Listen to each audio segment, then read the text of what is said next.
बदलते भारत की शान।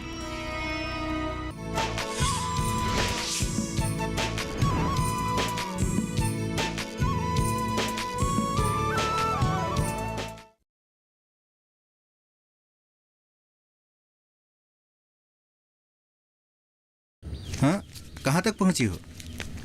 इसका मतलब और 15 मिनट लगेंगे। बैठने की जगह मिली? नहीं, आज छुट्टी है। ठीक है, तुम आओ।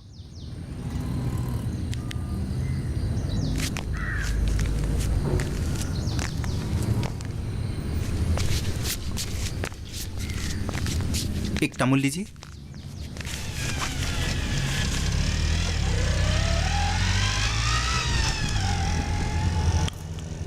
कितना हुआ? 3 रुपये। 3 रुपए एक टमुल का?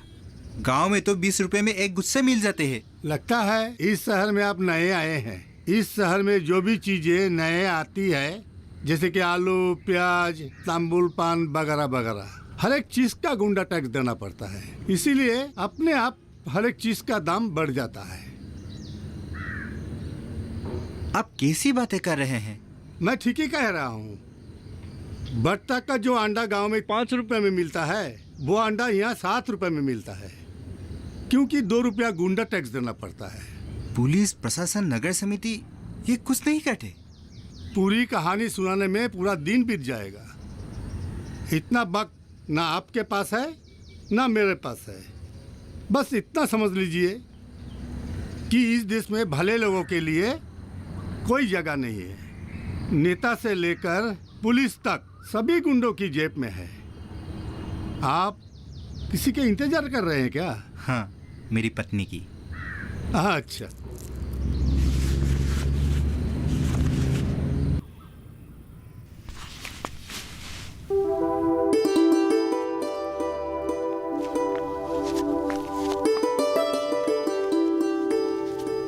क्या देख रहे हैं? तुमको। क्यों? पहले कभी नहीं देखा?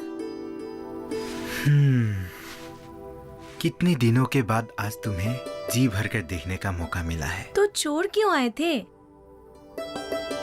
क्या मैं तुम्हें छोड़ आया था? और नहीं तो क्या।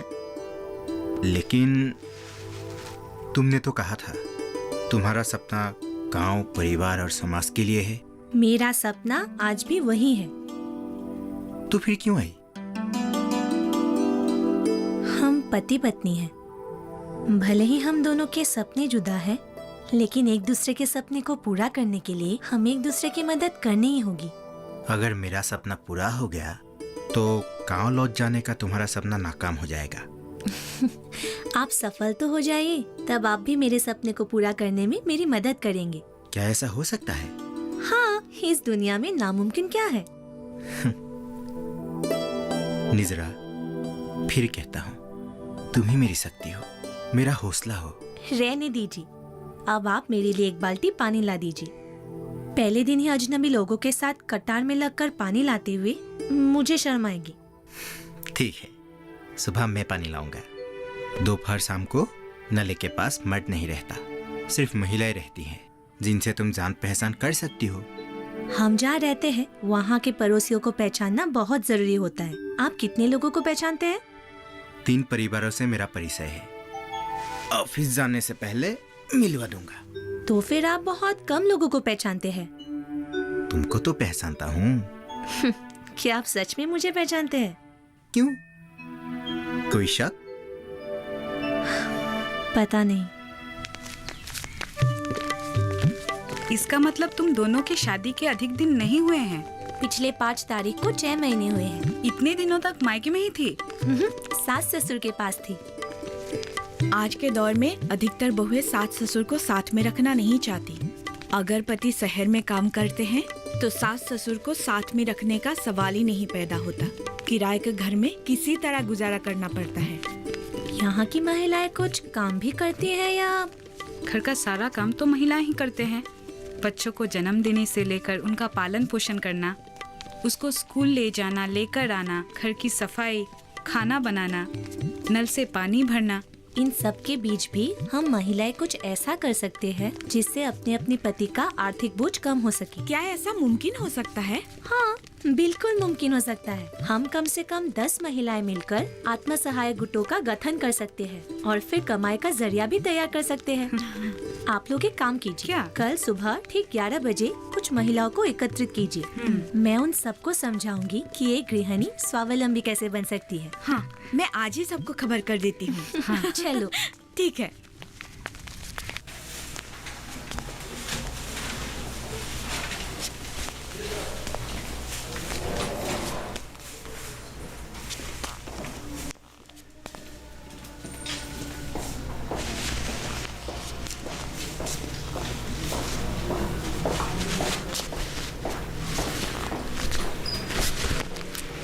सर, ये देखिए, रंग कितना सुंदर है। इसका प्राइस भी बहुत कम है, एकदम रिजनेबल प्राइस। हाँ, हमारे यहाँ सर डिस्काउंट भी चल रहा है। सर, इस तरह के कपड़े और आपको कहीं नहीं मिलेगा। मुझे पता है कौन सी चीज़ लेना है, समझने का ज़रूरत ही नहीं। Thank you.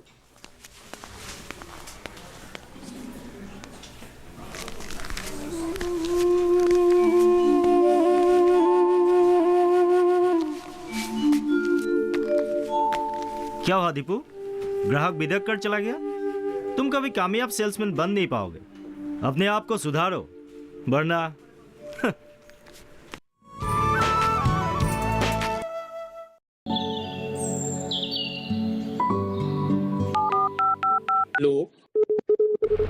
कार्यक्रम के पहले कॉलर जुड़ के हम इस बीच हमारे पास कुछ ईमेल्स भी आए हैं। सवाल पूछिए अपना। में जो मकान पैदा करेंगे इनमें कौन सी सावधानी बरतनी है? गर्म इलाकों के लिए आप HRM 99 इनसे आप कुछ फल ले सकते हैं। जैस्मीन के पेड़ पे जैस्मिन, फल उसको पूरी खुली धूप चाहिए। फसल में कीट लगा हो या कोई बीमारी, पशुपालन में हो कोई दिक्कत या चाहिए कोई जानकारी, फोन उठाइए, नंबर मिलाइए और कहें हेलो किसान। सोमवार, बुधवार और शुक्रवार शाम 6 से 7 बजे सिर्फ डीडी किसान पर।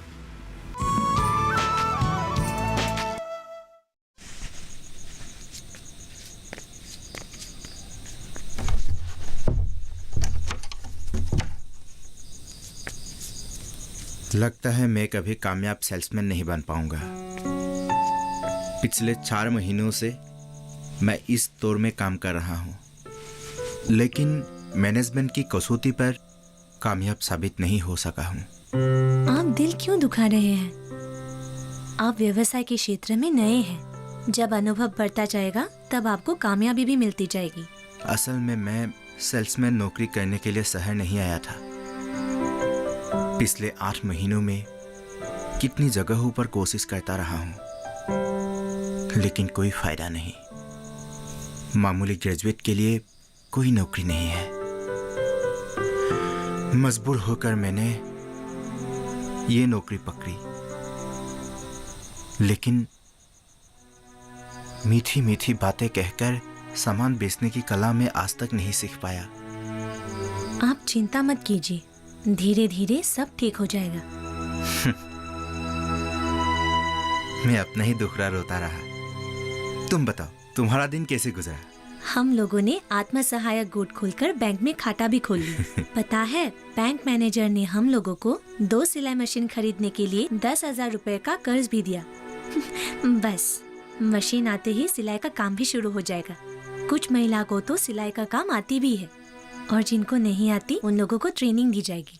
इस कॉलोनी के बच्चों, महिलाओं, इन सब के कपड़े सीकर ही अच्छी आमदनी हो जाएगी। निजरा, तुम बहुत समझदार हो। गांव से यहाँ आते ही आसपास की महिलाओं को स्वावलंबी बनाने की काम कर रही हो, और एक मैं अभी तक नाकाम साबित हो रहा हूँ। अरे, आप ऐसा क्यों कह रहे हैं? चिंता मत कीजिए, धीरे धीरे सब ठीक हो जाएगा।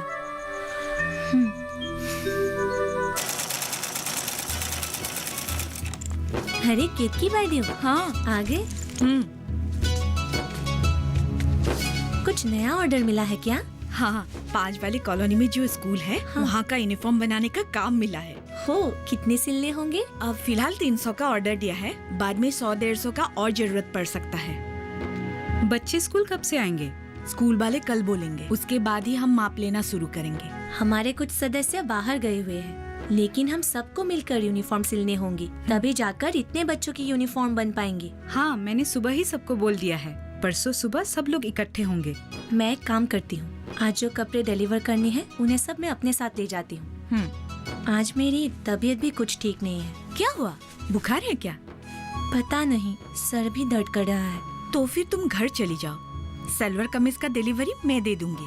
आजकल मच्छर इतना ज्यादा बढ़ गया है, डर लगता है कहीं तुम्हें डेंगू ना हो जाए। बाद में तुम पति के साथ डॉक्टर के पास होके आना। हाँ हाँ बिल्कुल, अगर तबीयत ठीक ना हुआ तो डॉक्टर के पास जरूर जाऊंगी। तुम अभी चलो, और सुनो, जरूरत पड़ने पर मुझे फोन कर लेना। ठीक है गार्गी, मैं चलती हूँ। तुम्हारा परफॉर्मेंस बिल्कुल भी अच्छा नहीं है सर। तुम्हें पहले भी बोला गया था, इतना खराब परफॉर्मेंस के साथ यहाँ टिकना मुश्किल होगा। सर, डायरेक्टर ने तो बोला था कि 10% मैन पावर कट करने का फैसला लेगा, पर तुम्हें तो बहुत वक्त दिया गया। अब मैं कुछ नहीं कर सकता। मतलब सर क्या? समझे नहीं? तुम जैसे बहुतों को नौकरी से निकालना पड़ेगा। सर, मुझे भी अफसोस हो रहा है, कंपनी किसी को भी निकालना नहीं चाहती।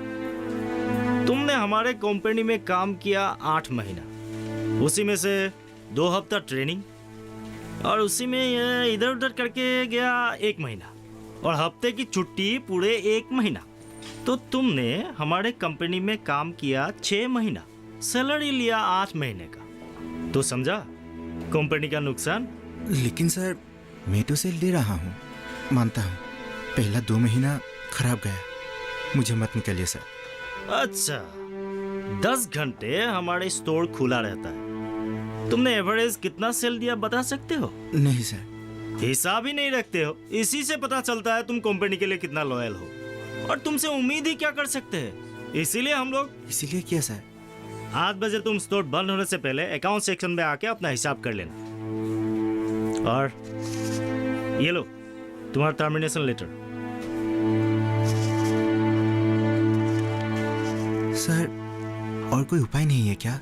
मैंने तो बोला ही था, तुम्हें ही नहीं कंपनी ने और 2-4 लोगों को टर्मिनेट किया है। I am sorry.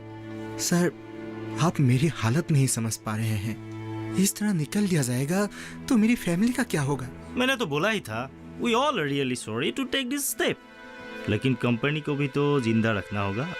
10 को निकालने से अगर 90 जनों की लाभ होती है तो कंपनी वही तो करेगी ना।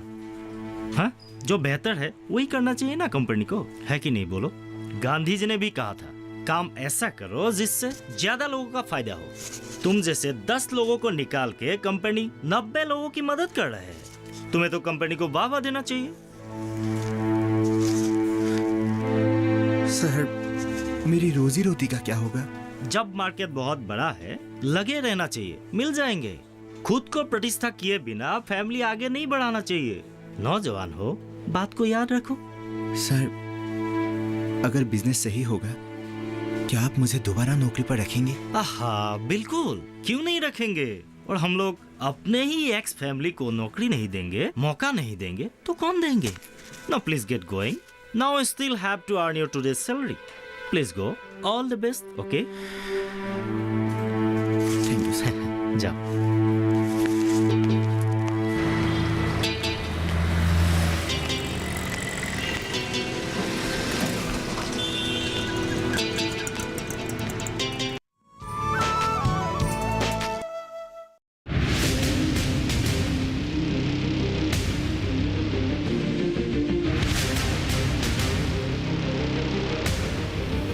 जब तपती है धरती, सूरज उगलता है आग, ठंड में जब सर्दी जमा देती सबके हाल, सब छुप जाते अपने अपने घरों में, तब बाहर निकलता सिर्फ एक इंसान, भरने के लिए हम सबका पेट, खून को पसीने की तरह देता बहा, थक जाता, झुलस जाता, हो जाता बीमार, तब उसकी सेहत का ध्यान रखता सिर्फ डीडी किसान।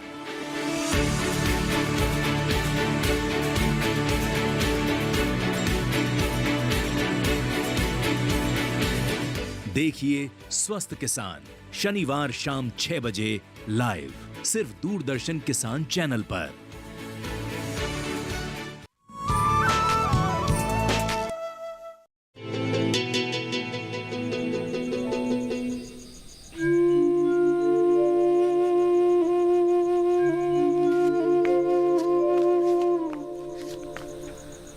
ये तो आपके साथ बड़ा ही अन्याय हुआ है। अरे, सरकारी नौकरी में तो ऐसे एक ही झटके में किसी को निकाल नहीं दिया जाता। ये प्राइवेट नौकरी में इंसानियत नाम की कोई चीज ही नहीं है शायद। आप दिल छोटा मत कीजिए, सरकारी नौकरी के लिए कोशिश कीजिए। आजकल सरकारी नौकरी मिलती कहाँ है?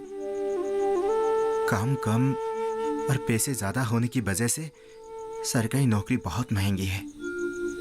ड्राइवर, चौकीदार, रसोइये की नौकरी के लिए भी 2 लाख तक घूस देने पड़ते हैं। पद और वेतन के हिसाब से सरकारी नौकरी 2 लाख से 50 लाख तक लेकर बेची जाती है। बेरोजगारों की फौज खड़ी है, जबकि पदों की संख्या गिनी सुनी है। जो लोग घूस देकर नौकरी लेते हैं वे खुद घूस लेना शुरू कर देते हैं। इसीलिए तो चारों तरफ इतना भ्रष्टाचार है। हाँ, बिल्कुल चिंता मत कीजिए, रोजगार की कोई कमी नहीं है। हमें ही देख लीजिए, आज हमारे आत्मसहायक गुट में 30 महिलाएं और बहुत सारी सिलाई मशीनें हैं। कॉलोनी के कपड़े सिलने के अलावा हमारे कपड़े तो पास के बाजार में बिकने भी लगे हैं और महिलाओं को कमाई भी होने लगी है। आप बिल्कुल चिंता मत कीजिए, जब तक आपको कोई काम नहीं मिल जाता घर खर्च मैं चला लूंगी। लेकिन ये तो मेरे लिए शर्म की बात होगी कि तुम्हारी कमाई से गुजारा करूं। अरे, इसमें शर्म की क्या बात है? पति पत्नी गृहस्थी की गाड़ी की 2 पहिए होते हैं जो एक दूसरे के काम आते हैं। आप ये सब बातें मत सोचिए।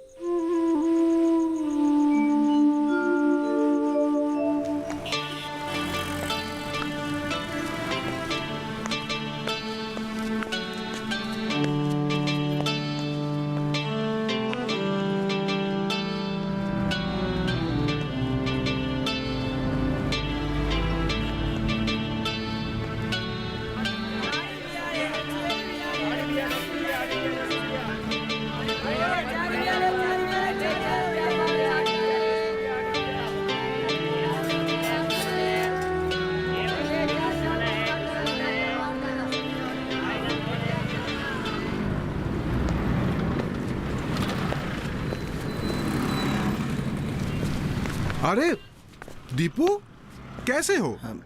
बस चल रहे हैं। आप कैसे हैं? मैं ठीक हूँ, मतलब मस्त हूँ।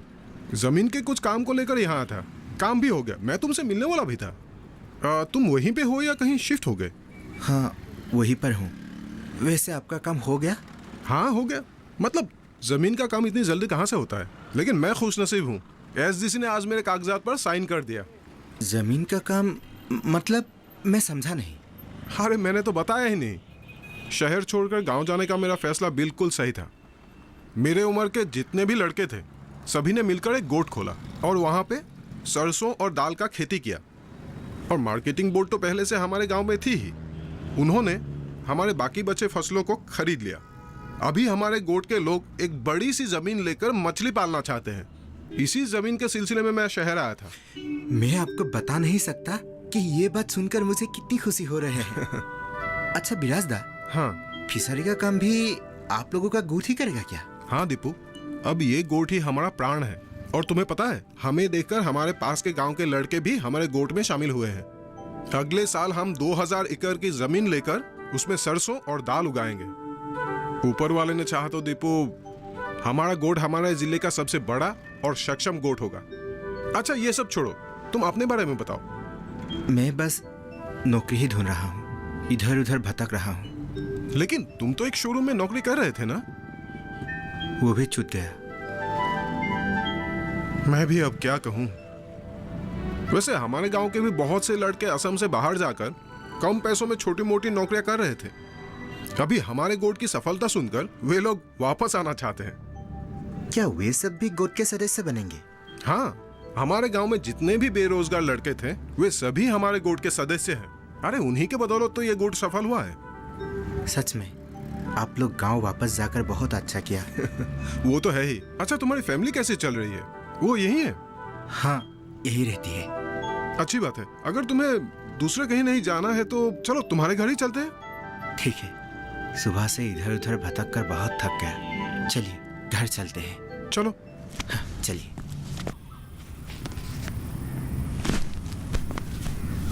आइए आइए बिराजदार।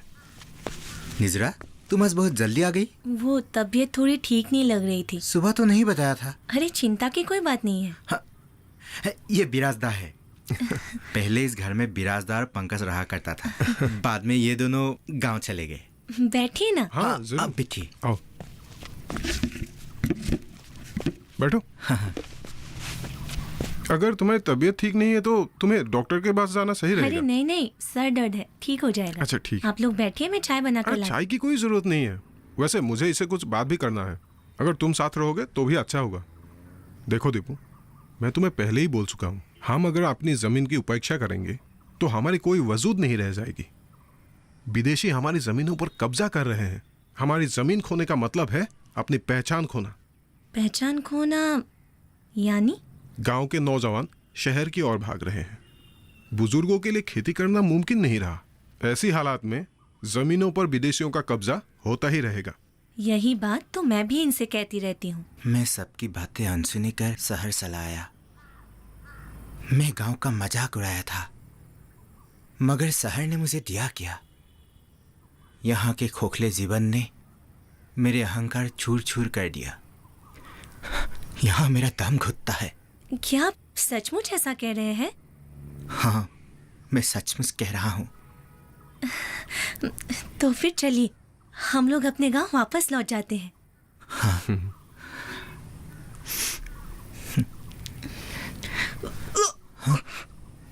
निजरा, अरे तू जाना, देख तो। आई, बैठिए।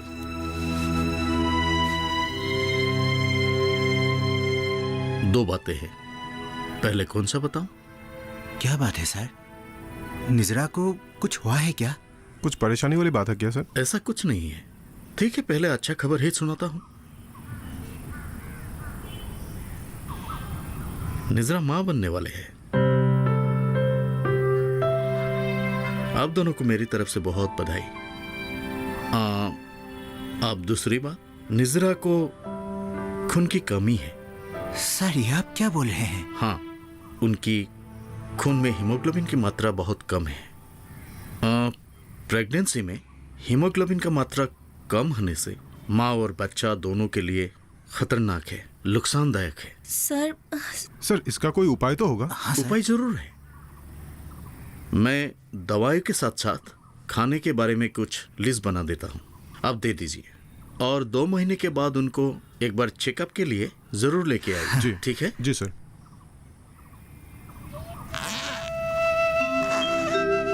आखिरकार हमें गांव लौटकर जाना पड़ रहा है। क्या आपको बुरा लग रहा है? अरे कैसी बात कर रही हो? ये बाप बनने वाला है, अपने संतान के लिए इतना भी नहीं करेगा क्या? मुझसे समझने में गलती हुई थी। निजरा ने मुझे समझाया था कि गांव में ही हमारा सब कुछ है। खबर सुनकर हमें बहुत अच्छा लगा। जब चेकअप के लिए आओगे तुम हमें जरूर मिलना। तुमने ही हम लोगों को आत्मनिर्भर बनाया है। तुम्हारा ये उपकार हम कभी नहीं भूलेंगे। आप लोगों ने जो मुझे प्यार दिया वो भी मैं कभी नहीं भूलूंगी। आप लोग आत्मा सहायक गुट को हमेशा जिंदा रखिएगा। जरूर, इस अभियान को हम लोग और आगे बढ़ाएंगे। हमारा जाने का वक्त भी हो रहा है, तो फिर चलते हैं। हाँ चलो, आओ। बैग मुझे दे दो। आओ।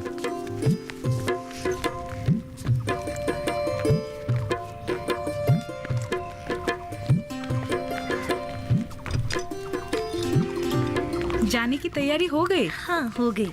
अपना ख्याल रखना। ठीक है। चलता हूँ।